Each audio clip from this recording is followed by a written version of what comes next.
So the iPhone 15 was announced today, and it's probably the most change we've gotten from the iPhone since the iPhone 12. So here are some of the most notable changes and what they actually mean. So let's talk tech.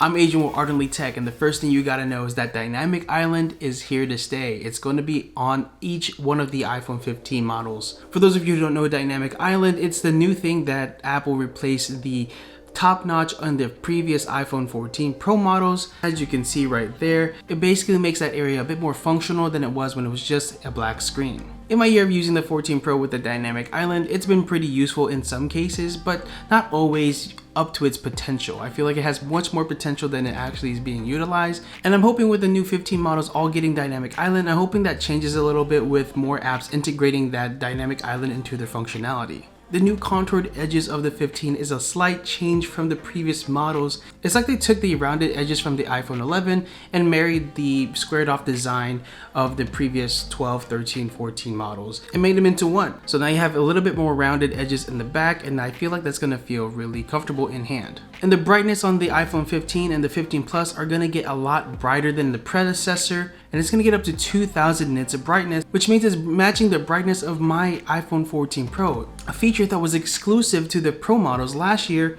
now is available on the 15, 15 Plus, and the Pro models. And in the same vein of the iPhone 15 getting the Pro model features from last year, it's also getting the 14 Pro's 48 megapixel main camera. Again, something that I paid extra for last year now is going to be available on the base model iPhone. Paired with the computational photography features of the new iPhone 15, you're also going to be able to get a telephoto crop in your lens while still keeping the crispiness without having a dedicated telephoto lens. Basically, you're going to be able to take better portrait photos with just your two cameras without having the lens that makes the portrait photos look great on the Pro models. So with that, do you even need a telephoto lens anymore? So with the regular iPhone 15, you'll have two lenses, and one of them will be the ultra wide and the other one will be the 48 megapixel as I mentioned, but it'll get you three different crops. So you get the 0.5, the 1, and the 2 times crop. Basically, you can have a lot more details, a lot more balanced lighting because of these lenses. You'll also get action mode, which I think was available on the 14 models last year. I'm not sure. I know I had it on my Pro, but I wasn't sure if it came on the base 14 model. And you also get 4K cinematic, which again, I don't remember if it was available on the regular iPhone 14 models, but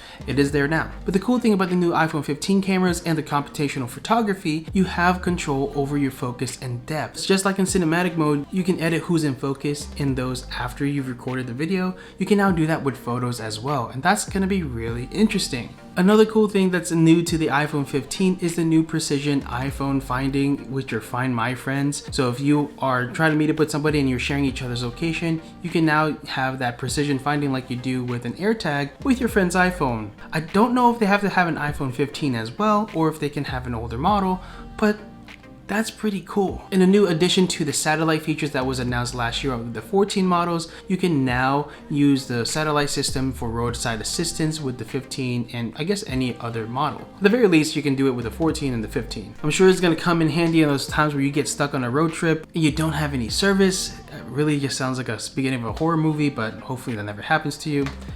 But if you do, horror movies no more, because you got your iPhone 15 and the satellites. It will be free for the first 2 years if you get an iPhone 15, which that means it will eventually be something you have to pay for. And the roadside assistance will be fulfilled by AAA. So if you're a AAA member, I think that it's gonna work for you. And to the surprise of a few, not many, the Lightning connector is now gone and is replaced with USB-C. It's now gonna be the universal standard for all of Apple products, but also for all smartphones for the most part. Apple was the last one to make the switch, but it's finally here. Now we all can just travel with one cord. As someone who has an iPad, an iPhone, and a MacBook, sometimes they all died at the same time, so I'm still probably gonna travel with at least 2 USB-C cords, but at the very least, now you don't need a Lightning. I know there are some people who are actually kind of sad about that, believe it or not.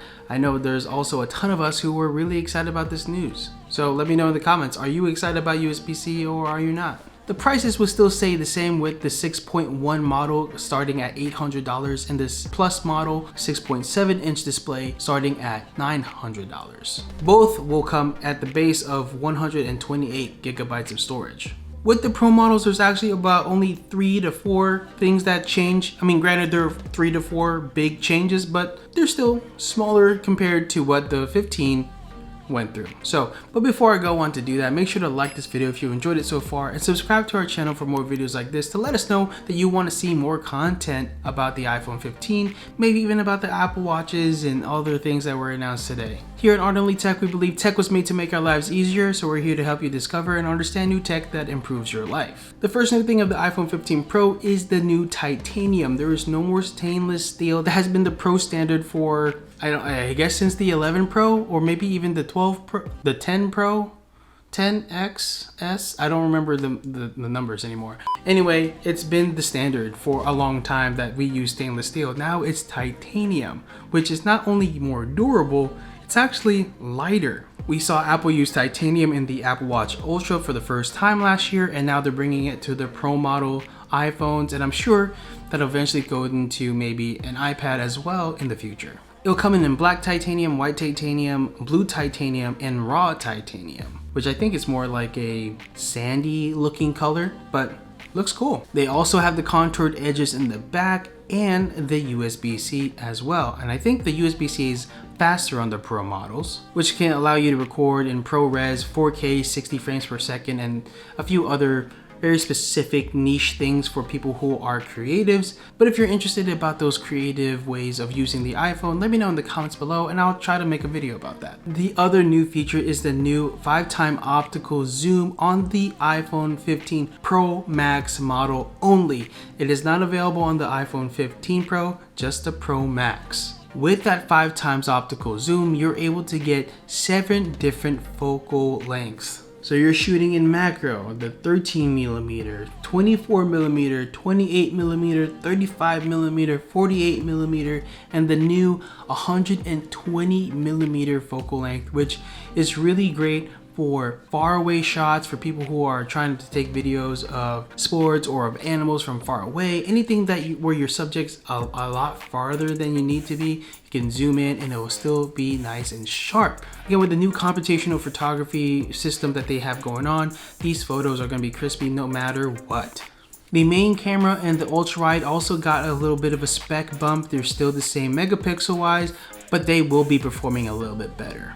And then the other major change to the iPhone 15 Pro models is that there's no longer a mute switch. It got changed to a button which still can mute your phone, but it can also do another thing. It's an action button. With this action button, you can set a particular thing for it to do, like open the camera or make it a shortcut to open your favorite app or start a voice recording or any sort of things that they have set up for it. I can't remember off the top of my head all the options that they had, but I use voice memos a lot, so voice recording might be the one that I use it for. That or camera. We'll see how that action button does when the 15 Pro models become available, and if you want to get one and upgrade to them, they're going to start at the same price as they did last year, $1,000 bucks. The iPhone 15 Pro will start at $1,000 at 128 gigabytes for the 6.1 model.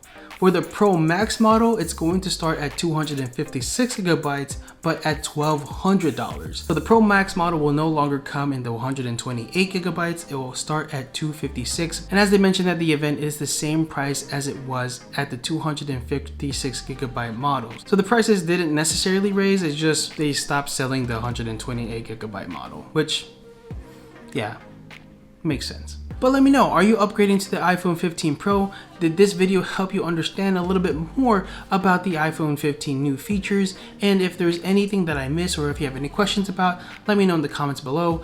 I'm convincing my wife to upgrade her 12 Pro to a 15 Pro so that I can get my hands on it, since I'm not due for an upgrade for another year or so. So if you enjoyed this video, you might enjoy any of these videos right here.